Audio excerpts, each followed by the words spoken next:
ഓം ശ്രീനാരായണ പരമ ഗുരവേ നമഃ. ഗുരുമാർഗത്തിലേക്ക് ഏവർക്കും സ്വാഗതം. ഗുരുവിൻ്റെ ആത്മോപദേശ ശതകത്തിലൂടെ നമ്മൾ കടന്നു പോകുമ്പോൾ മനുഷ്യൻ്റെ ഉള്ളിൽ അന്തർലീനമായി കിടക്കുന്ന സ്വാർത്ഥത, അതിൽ നിന്ന് ഉടലെടുക്കുന്ന അസമത്വങ്ങൾ, അസ്വാതന്ത്ര്യം, ഇതിനെയൊക്കെ നമുക്ക് പെട്ടെന്ന് സൂക്ഷ്മമായ തലത്തിൽ നമുക്ക് മനസ്സിലാക്കുവാനായിട്ട് സാധിക്കും.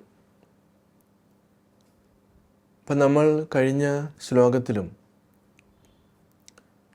പഠിച്ചതും അതിനെ അറിയാൻ ശ്രമിച്ചതും അങ്ങനെയാണ്. പ്രത്യേകിച്ച് നമ്മളുടെ ഇന്നത്തെ ഈ സമൂഹത്തിൽ ആധ്യാത്മികമായിട്ടുള്ള തലത്തിൽ ഒരുപാട് അഭിപ്രായ വ്യത്യാസങ്ങൾ നമ്മൾ കാണുകയും കേൾക്കുകയും ചെയ്യുന്നുണ്ട്.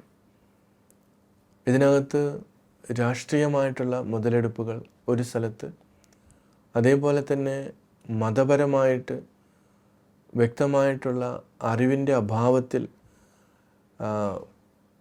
പ്രതികരിക്കുന്ന മറ്റൊരു കൂട്ടർ ഒക്കെ നമ്മളിവിടെ കാണുന്നുണ്ട്. അപ്പോൾ അവിടെയാണ് ഗുരു ഈ മനുഷ്യൻ്റെ പ്രവർത്തനം എന്തിനു വേണ്ടിയാണ്. അപ്പോൾ ഗുരു പറയുകയാണ്, അപരനു വേണ്ടി അഹർനിശം പ്രയത്നം കൃപണത വിട്ട് കൃപാലു ചെയ്തിടുന്നു. കൃപണൻ അധോമുഖനായി കിടന്ന് ചെയ്യുന്ന അപജയ കർമ്മം അവന് വേണ്ടി മാത്രം. ഇപ്പോൾ കൃപാലുവും കൃപണനും ഇവർ രണ്ടുപേരാണ് ഇവിടെ ഉള്ളത്. അപ്പോൾ അപരനു വേണ്ടി അഹർനിശം പ്രയത്നം കൃപണത വിട്ട് കൃപാലു ചെയ്യുന്നു. രാത്രിയും പകലും കൃപാലുവായിട്ടുള്ള ഒരു വ്യക്തി ജോലി ചെയ്യുകയാണ്. അത് മറ്റ് ഉള്ളവർക്ക് വേണ്ടിയിട്ടാണ്, സ്വന്തം ആവശ്യത്തിന് വേണ്ടിയല്ല. ഇപ്പോൾ കൃപാലുവിനെ സംബന്ധിച്ചിടത്തോളം സ്വാർത്ഥതയില്ല. അവിടെ എല്ലാത്തിനെയും ഒരേപോലെ കാണുകയാണ്. നല്ലവനും ചീത്തയും എല്ലാവർക്കും നന്മ വരണം എന്നുള്ള രീതിയിലാണ് കൃപാലുവിൻ്റെ പ്രവർത്തനം.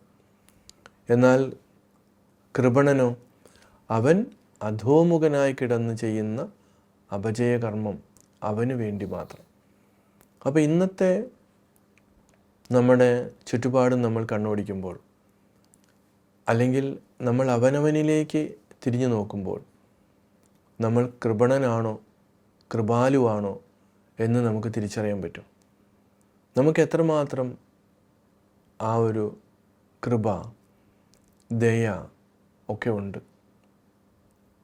ഇപ്പോൾ മനുഷ്യനെയൊക്കെ കൊന്നൊടുക്കുന്നതിന് യാതൊരു ദയയുമില്ലാതെ നമ്മൾ കാണുകയാണ്. രാഷ്ട്രീയത്തിൻ്റെ വൈര്യം, രാഷ്ട്രത്തിൻ്റെ വൈര്യം, എത്രയോ ഭീകരമായ തലത്തിലൂടെയാണ് നമ്മളൊക്കെ കടന്നു പോകുന്നത്. അവരൊക്കെ നമ്മൾ ഈ രീതിയിൽ നമ്മൾ ചിന്തിക്കുമ്പോൾ കൃപണന്മാരാണ്. അവർക്ക് യാതൊരുവിധ ദയയുമില്ല. ഏതോ ഒരു സങ്കല്പത്തിൻ്റെ, ഏതോ ഒരു സിദ്ധാന്തത്തിൻ്റെ മറവിൽ അവരുടെ സ്വാർത്ഥത നിറയ്ക്കുന്നതിന് വേണ്ടി അവർ ചെയ്യുകയാണ്.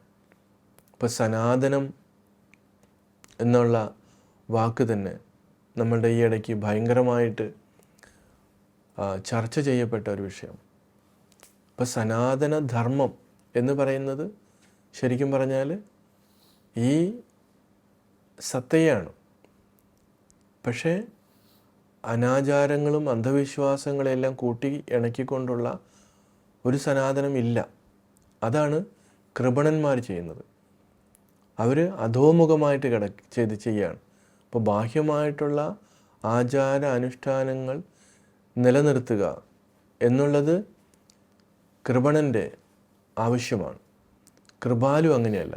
ഇപ്പോൾ ശ്രീനാരായണ ഗുരുദേവനെ പോലെയുള്ള ആളുകൾ, മഹാത്മാക്കൾ, അവരൊക്കെ എന്ത് ചെയ്യുന്നത്, എവിടെയാണോ മനുഷ്യൻ കഷ്ടപ്പെടുന്നത്, അറിവില്ലാതെ കിടക്കുന്നത്, അവനെ ഉയർത്തിക്കൊണ്ടുവരിക, അവനെ വീണ്ടും വീണ്ടും കഷ്ടപ്പാടിലേക്ക് തള്ളിവിടുക എന്നുള്ളതല്ല.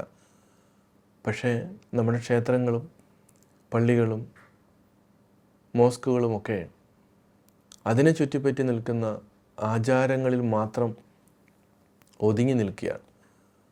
ഉപനിഷത്ത്, ഈ സനാതനമായിട്ടുള്ള സത്യമെന്ന് പറയുന്നത് അവർക്ക് വളരെ വ്യക്തമായി അവർ സൂചിപ്പിക്കുന്നുണ്ട്.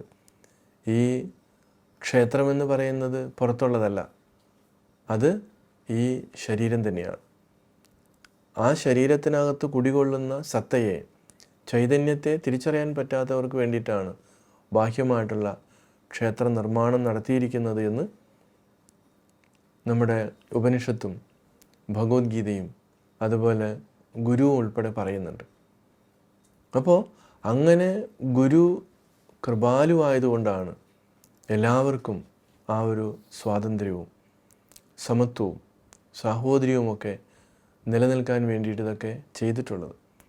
അപ്പോൾ ഇവിടെ നമ്മൾ ഈ ശ്ലോകത്തിലൂടെ കടന്നു പോകുമ്പോൾ ഇതിൻ്റെ പുറകിലുള്ള ഒരുപാട് കാര്യങ്ങളെ നമ്മൾ ചേർത്ത് വച്ച് പഠിക്കണം.